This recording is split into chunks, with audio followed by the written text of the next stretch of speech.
बरेली हिंसा के मामले में पुलिस की कार्रवाई लगातार नॉनस्टॉप जारी है। वहीं दूसरी ओर जुमे की नमाज को लेकर यानी कि आज प्रशासन सख्त और दुरुस्त बहुत ज्यादा नजर आ रहा है। बरेली हिंसा के बाद में जुमे का आज दूसरा नमाज है। इस बीच शांतिपूर्वक नमाज के लिए 6,000 पुलिसकर्मियों की तैनाती कर दी गई, एहतियाती कदम उठाते हुए ताकि किसी भी तरीके की हिंसा न भड़के। संवेदनशील जगहों पर सादे कपड़ों में भी डिप्लॉयमेंट पुलिस पर्सनल की गई है। सीसीटीवी कैमरास और सोशल मीडिया पर भी पैनी नजर पुलिस के द्वारा रखी जा रही, क्योंकि 26 तारीख को जो कुछ भी होता है उसके बाद में एक एक कदम बहुत सोच समझकर सूझबूझ के साथ में लिया जा रहा है। 26 सितंबर 2025 जिस दिन बरेली में हिंसा भड़कती है और सुनियोजित तरीके से ये हिंसा भड़काई जाती है, ये जानकारी मिलती है, उसी के बाद ये दूसरा जुमा पड़ा है, दूसरा हफ्ता पड़ा है जब एहतियाती कदम पुलिस के द्वारा उठाया जा रहा है। 6,000 पुलिसकर्मियों की तैनाती आज बरेली में की गई है ताकि जुमे की नमाज जो है वो शांतिपूर्वक तरीके से पढ़ी जा सके और किसी भी तरीके की कोई हिंसा ना भड़के, किसी भी तरीके की कोई अफवाह ना फैले। इसीलिए जो सोशल मीडिया है उसके ऊपर भी पैनी नजर रखी जा रही है। इसके साथ साथ में ताबड़तोड़ एक्शन तो हिंसा में जारी है। 85 आरोपी करीबन पकड़े जा चुके हैं। कई जगहों पर जो अवैध अतिक्रमण है उसको हटाने का काम भी नॉन स्टॉप तरीके से जारी है। वहीं बरेली हिंसा के मामले में 2 नई गिरफ्तारियां हुई हैं। हिंसा के मामले में अब तक 85 आरोपी अरेस्ट किए जा चुके हैं। आरोपियों की लिस्ट में 17 नए नाम भी शामिल किए गए हैं जिनको गिरफ्तार किया जाना है। आरोपियों की गिरफ्तारी के लिए इन नाम की घोषणा कर दी गई है, यानी कि जो भी इन आरोपियों के बारे में जिनकी नई सूची जारी की गई है, जो कि अभी पुलिस की गिरफ्त से बाहर है, अगर उनके बारे में कोई जानकारी देता है, उनकी गिरफ्तारी में मदद करता है तो उनको इनाम दिया जाएगा। ये पुलिस की तरफ से कह दिया गया है। हमारे साथ बात करने के लिए बरेली के एसएसपी अनुराग आर्या हैं। सर, अब तक कितनी गिरफ्तारियां हैं और किस तरीके से इन्वेस्टिगेशन आप लोग अभी इस पूरे मैटर पे कर रहे हैं? जो टोटल इस प्रकरण में 10 एफआईआर दर्ज की गई थी 5 थाना क्षेत्रों में, उसमें अब तक हम लोग 85 लोग 85 लोगों को गिरफ्तार कर चुके हैं। इसमें जो मुख्य साजिशकर्ता है वो सभी लोग शामिल हैं और जो पुलिस के ऊपर हमलावर थे वो भी शामिल हैं, जो ईंट पत्थर चला रहे थे वो भी शामिल हैं, जिनके द्वारा फायरिंग की गई वो भी शामिल है।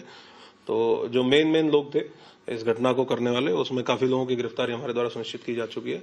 7 लोग ऐसे हैं जो फरार हैं, जिनके ऊपर इनाम घोषित किया गया है, जिनकी प्रमुख भूमिका थी। इनमें से 2 हिस्ट्री शीटर हैं। एक व्यक्ति ऐसा है जो गैंगरेप में भी जेल जा चुका है। बाकियों के लोगों का भी आपराधिक इतिहास और उनका जो बैकग्राउंड है वो हम लोग चेक कर रहे हैं। इसके साथ साथ 17 नए अभियुक्त अभी प्रकाश में आए हैं जिनकी भूमिका इसमें पाई गई है। तो ये अभी तक की हमारी प्रोग्रेस है। बाकी इन्वेस्टिगेशन जो एसआईटी कर रही है उसका डेली मॉनिटरिंग किया जाता है और हम लोग ये इंश्योर करेंगे कि बहुत अच्छे तरीके से एविडेंस कलेक्शन हो। अभी तक जो नए 17 लोग आपने ऐड किए हैं, ये किस बिना पे ऐड किए हैं और इनकी क्या इन्वॉल्वमेंट रही है? घटना के टाइम पे इनका जो हम लोगों ने सीडीआर एनालिसिस किया है, डेटा डंप एनालिसिस किया है, उससे ये तस्दीक हुआ है कि ये लोग घटना के टाइम पे घटनास्थल पे थे या घटनास्थल से लगातार लोगों के टच में थे और ऐसे लोगों के टच में थे जो घटना में डायरेक्टली शामिल थे। जुमे की दूसरी नमाज है जब ये हिंसा हुई है, कितनी फोर्स आपने डिप्लॉय की है और कल को लेकर क्या इंतजाम है? टोटल हमारे पास लगभग 6,000 की नफरी है, 6,000 साढ़े 6,000 की, जिसको हम लोग डिप्लॉय कर रहे हैं। और उसके अलावा भी कुछ डिप्लॉयमेंट हमारा है। पीएससी की हमारे पास 8 कंपनीज हैं, आरआरएफ की कंपनी है। हमारे पास गजेटेड ऑफिसर्स पर्याप्त संख्या में है जिनको हम लोग लगाएंगे। मजिस्ट्रेट्स की ड्यूटी डीएम साहब के यहाँ से भी लगी हुई है। सेक्टर स्कीम हम लोगों के द्वारा लागू की जाती है। जितने सेंसिटिव एरियाज हैं उसको छोटे छोटे सेक्टर्स में बांट के सेक्टर मजिस्ट्रेट्स लगते हैं, सेक्टोरल पुलिस ऑफिसर्स लगते हैं और सब सेक्टर्स बनते हैं। तो पर्याप्त पुलिस का डिप्लॉयमेंट है। सादे कपड़ों में पुलिस लगाई गई है। आपने पिछले फ्राइडे को भी देखा होगा कि बहुत अच्छे माहौल में बहुत ही सकुशल रूप से शांतिपूर्ण तरीके से नमाज संपन्न हुई थी। इस बार भी बहुत अच्छे तरीके से संपन्न होगी। कोई इशू कहीं किसी तरह का बिल्कुल भी नहीं है। 26 सितंबर को बरेली में हुई हिंसा पर पुलिस का ताबड़तोड़ एक्शन लगातार जारी है, जबकि हिंसा के बाद दूसरे नमाज को लेकर भी पुलिस चौकसी बरतती हुई नजर आई है। आइए जानते हैं कि आखिरकार बरेली में फिलहाल क्या कुछ चल रहा है, सिचुएशन कैसे अंडर कंट्रोल नजर आ रही है, पुलिस कैसे पैनी नजर बनाए हुए नजर आ रही है। हिंसा पर एक्शन ताबड़तोड़ अंदाज में जारी है।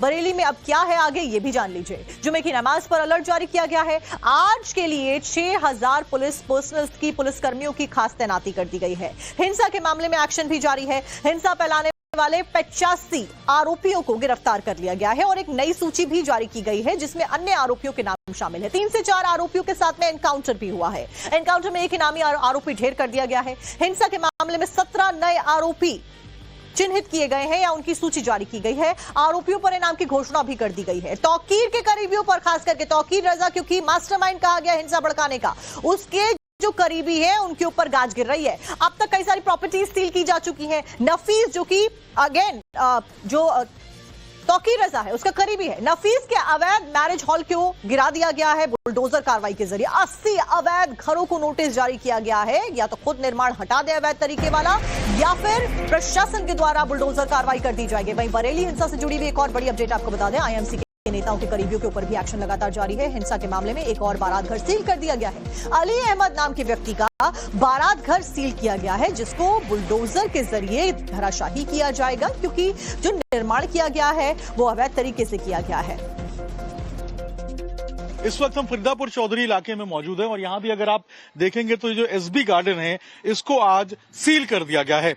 ये बताया जा रहा है कि अली अहमद का ये एसबी गार्डन था। अली अहमद बताया जा रहा है तौकीर रजा के करीबी हैं और अब देखिए इस गार्डन को यहाँ पर सील कर दिया गया है। ताबड़तोड़ एक्शन जो है वो बरेली हिंसा के बाद देखने को मिल रही है। इसके पहले भी एक और बारात घर जो था उसको सील कर दिया गया था। बेग लॉन के नाम से बारात घर जाना जाता था। इसी इलाके में फरीदापुर चौधरी के इलाके में ही वो बारात घर था। बाकायदा उस बारात घर में मीटिंग हुई थी तमाम लोगों की, जिसमें तौकीर रजा, इसके साथ साथ नदीम नफीस की बात निकल के सामने आ रही थी। वो मौजूद थे उस मीटिंग के अंदर। और अब अगर आप देखेंगे तो इस एसबी गार्डन को भी यहाँ पर सील कर दिया है। ये भी एक बारात घर था और इसको भी यहाँ पर आज जो प्रशासन की टीम है वो पहुंची है और अब इसको यहाँ पर आपको नजर आएगा कि इसको यहाँ पर सील कर दिया गया है। बाकायदा यहाँ देखेंगे तो ताला लगाया गया है, ताले पे सील लगाया गया है। और इसके अलावा जो बरेली प्राधिकरण है, बरेली विकास प्राधिकरण, उसने यहाँ पर ताला लगाकर अब इसे सील कर दिया है। अली अहमद नाम बताया जा रहा है जो इसके मालिक है और करीबी तौकीर रजा के। और अब जो कार्रवाई है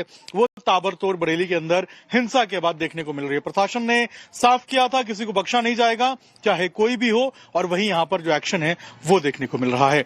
अंकित से अभिषेक राज, टाइम्स ताना भारत, बरेली। तो खबर जरूरी है में खबरों का सिलसिला लगातार